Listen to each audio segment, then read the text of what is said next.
Chapter 20 Magha Krishna Chaturthi Vrata. Om Shri Ganeshaya Namaha. Dasharatha said to sage Vasishta, I am extremely grateful and feel blessed to have heard the importance and glory of Varada. There's no doubt about it. This Vrata is incomparable. Those who observe this Chaturthi Vrata with devotion are blessed. Now please elaborate the glory of Krishna Chaturthi Sankashti Vrata. Listening to this nectar story doesn't seem to be completely satiate the thirst for hearing more. Mudgalacharya narrated to Daksha what Vasishta told Dasharatha in response to his request. O Prajanata, I am pleased with your inquisitiveness. You are devoted to Ganesha and hence virtuous, having earned many merits. Those who have earned very few merits are not inclined to listen to the story of Ganesha. You are undoubtedly blessed. So now listen to the Siddhi bestowing and meritorious legend of Krishna Chaturthi. There was a king named Surasena who ruled the province of Sahasrapura. His assembly, which was attended by subordinate kings, echoed with the sounds of musical performances. During one such concert, unexpectedly, an airplane, whose brilliance was comparable to fire, landed on earth. They were all astonished. Surasena sent his messenger to gather more information. The messenger informed that an airplane had landed at the town's border. The curious king went to the outskirts of the town with the subjects. The king was astonished to see Devendra and other devas alight from the aeroplane. King Surasena performed a Sashtang Pranam and stood before them. With his palms joined in prayer and said to Indra, My birth, life, donations, parents and the entire town has been blessed and accomplished with your darshan. O Devendra, where are you going? Where were you headed to in the airplane? How did you land here on earth? What merits have we earned unknowingly to be blessed with your darshan along with other devas? What can I do?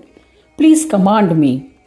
O Devendra, this accident has occurred as a result of a sin someone has committed. Please try to take off again. I am not aware which of the deeds done were sinful. In reply to these humble words of the king, illustrious Indra replied happily, A sinful fisherman named Nama has been worshipping Vignesha. He was initiated into the Nama mantra by Mudgalacharya. He performed mantra japa for 1000 years and received a boon.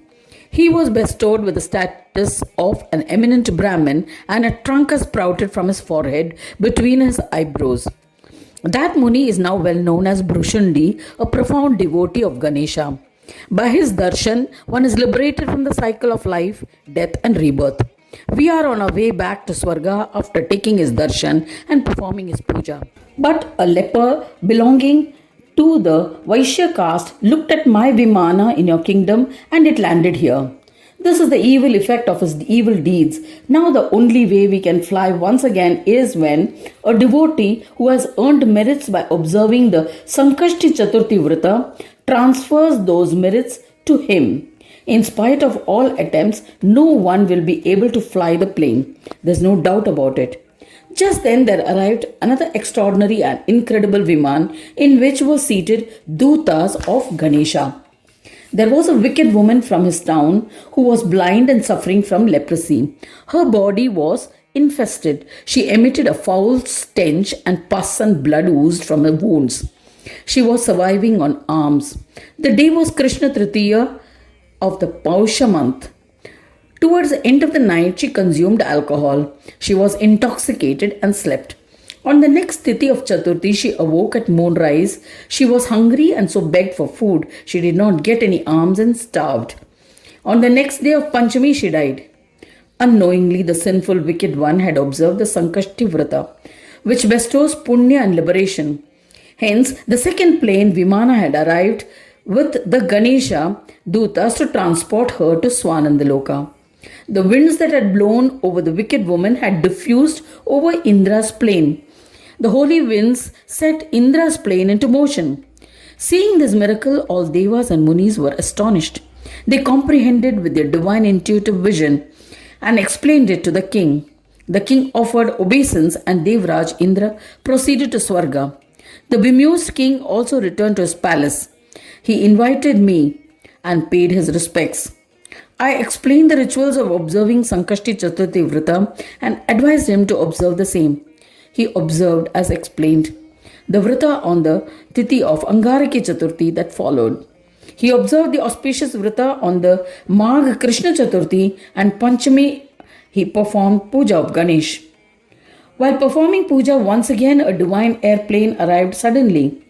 Dutas of Ganesha alighted from the plane and told the king, "Due to the meritorious influence of the Vrata, you will ascend to Swanandaloka. Please accompany us." Hearing the words of the Dutas, the king was astonished. He offered pranams, performed their puja, and happily said to them, "Since birth to date, whatever I have done, good or bad, I have enjoyed the fruits of it along with my subjects. Now, how can I abandon them and go to Ganesh Loka?" Dutas replied to Surasena, "If this is true, then you can bring along all your subjects to Gananayaka's abode. This is the power of performing this vrata with the correct rituals as prescribed in Shastras. The merits earned by observing it can uplift the world." The overjoyed king then boarded the plane along with the citizens belonging to all four castes. The Ganesha Dutas attempted to take off. However, surprisingly, the plane did not move. The Dutas meditated and tried to visualize the reason for this obstacle through their divine vision. They realized that among the people of the kingdom, the evil leper of the Vaishya caste was also on the plane. The Dutas tried to oust him. At that time, an overwhelmed king offered pranams to the Ganesh Duta with hands folded and said to them, his voice choked with emotion, "O revered Dutas, this is the same vile leper who brought down the airplane of Indra. Please listen. What are the grave sins that he has committed? What should be done for atonement? I shall perform the required repentance deeds and take him with us." Ganesh Duta then narrated the history of the leper. They said, "O king, in his earlier lifetime, the sinful Vaishya man was a Brahmin by the name of Buddha. He was inclined to crime since childhood. His mother Shakini was a devoted wife. His father Durva was an ascetic well versed in Vedas. Buddha's wife Savitri belonged to a virtuous family. He had deserted his beautiful wife in her youth. He was a womanizer. Once a beautiful prostitute arrived in the town of Gaunda. He was infatuated by her beauty and would spend all his time with her. He would kill humans to spend on her. When he had no more money, he stole household items and jewelry. He would drink alcohol and indulge with her. One day, when he did not return home, his helpless father, Sage Durva, was worried and searched for him in the town. Fearful of his wrath, the villagers did not disclose the lowly son's whereabouts. He searched in every household, yet, not finding his son anywhere, he returned home and asked his wife about his son's whereabouts. She said, "O Swami, our son has not yet returned home." So he again left in search of his only son. He inquired with passers-by if they had seen his son Buddha. He asked several people, but in vain. Eventually, a person of the lowest caste named Bhima revealed the truth. He said, "O sage, your son Buddha is staying in a prostitute's house. He is an alcoholic and a blot on your clan."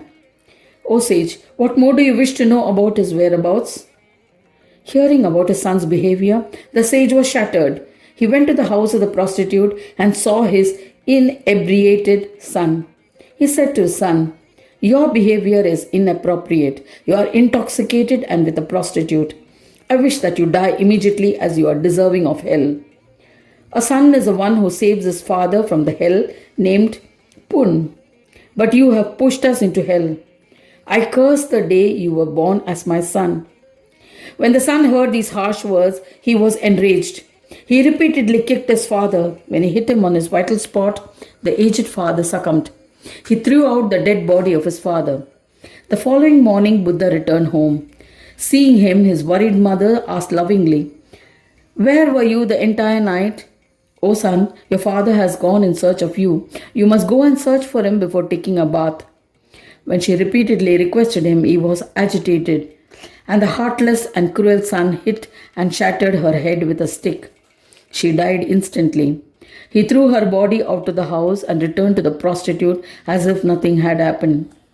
The villagers performed the final rites of the Brahmin and his wife. The king revered Durva Muni and hence did not punish the evil son. When he returned home the next day, his wife Savitri asked, "What did you gain by this heinous act of killing your parents? When there is a beautiful and virtuous woman at home, why did you go to a prostitute?" Being born as a human is exceedingly rare and precious. Being born as a Brahmin endowed with knowledge and virtue is rarer still. But, O Lord, despite being born as a Brahmin, the ones who are evil will commit sins. This is akin to forsaking a sumptuous meal and consuming filth. Your deeds are comparable to this, O intellectual one. Since I am with you, I wonder what my fate will be. When he heard his wife speak in this manner, he was infuriated, and the evil man that he was hit his wife with a stick and killed her. She ascended to Swargaloka. Some time elapsed. One day, Buddha went to his guru's hermitage. His guru's wife was alone. The wicked man was infatuated and molested her. Such were the innumerable evil deeds that he committed. Later he died and went to hell. He was tortured in the abode of Yama. After he had suffered for his sins in hell, he was reborn in a Vaishya family and was afflicted with leprosy. He continued to commit many sins in this birth too. The greedy one would kill Brahmins and other travelers in the forest. He would molest chaste women when he saw them alone in the forest. The Ganesha Duta then said to the king, "O Surasena, desert him and accompany us to Gajanan Loka. O king, even if one touches him, one will need a cleansing bath wearing one's clothes." Hearing the words of the Dutas, the king felt pity and paying respects to them said to the Dutas, "O Ganas, there is no count on the sins that he has committed. These sins cannot be redeemed. I am helpless. What should I do? If there is any way by which all the sins can be atoned, please be compassionate and tell me, and I shall follow that extraordinary path till I die." When the king implored thus, the Ganapatya Dutas were pleased and said, "Make him listen to the word Gajanana repeatedly. It is the essence of the four Vedas which had emerged simultaneously from the four mouths of Brahmadeva." Shurasena was overjoyed and following their advice whispered the word Gajanana into Buddha's ears. The Vaishya was absolved of his sins, cured of leprosy, and became so lustrous that his splendor was comparable to gold. The Vaishya was overjoyed. Thereafter the king, with all his subjects, ascended to Swanandaloka, and having attained the darshan of Ganesh, they all became one with the divine, and the king became a Ganapatya. The king was endowed with great merits as a result of the Vrata merged with Ganesha. Such is the glory of this Vrata. Its glory is indescribable. O king, this fourfold world is full of difficulties. As a result of the prowess acquired by observing the Chaturthi Vrata, one becomes free of these difficulties and become united with the divine. Anyone who reads or listens to the glory of Magha Krishna Chaturthi Vrata will be blessed with fulfillment of all his desires. Thus ends the 20th chapter titled Magha Krishna Chaturthi Vrata in the 4th Khanda of the Purana Upanishad, Srimad Mudgal Puran, describing the legends of Gajanana, dedicated to Sri Gajanana. End of chapter 20.